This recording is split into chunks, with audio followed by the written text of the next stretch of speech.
Hi viewers, welcome to our channel. Akkineni Nagarjuna హీరోగా ప్రముఖ choreographer దర్శకుడిగా మారుతూ చేసిన మూవీ నాసామిరంగా.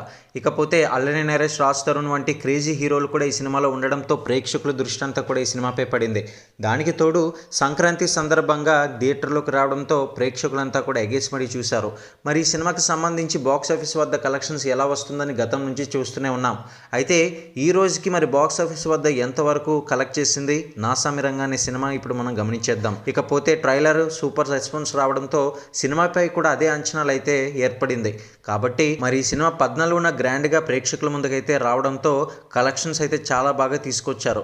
మరి ఒకసారి 10వ రోజు కలెక్షన్స్ కనుక గమనించినట్లయితే 1.80 కోట్ల షేర్ అయితే రాబట్టింది నాసామిరంగా. ఇక ఈ సినిమాకి సంబంధించి థియేట్రికల్ బిజినెస్ కనుక గమనించినట్లయితే 19.1 కోటి బిజినెస్ అయితే జరిగింది. ఇక ఈ మూవీ బ్రేక్ ఈవెన్ అవ్వాలి అంటే కనుక 19.4 కోట్ల షేర్ అయితే రాబట్టాల్సి ఉంది.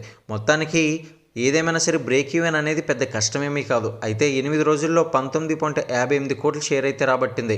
ఇక బ్రేక్ ఈవెన్ సాధించడమే కాకుండా లాభాలను కూడా అందించి క్లీన్ హిట్గా నిలిచింది నాసామిరంగా సినిమా. మరిన్ని అప్డేట్స్ కోసం, బాక్స్ ఆఫీస్ కలెక్షన్స్ కోసం ఛానల్ని సబ్స్క్రైబ్ చేసుకోండి.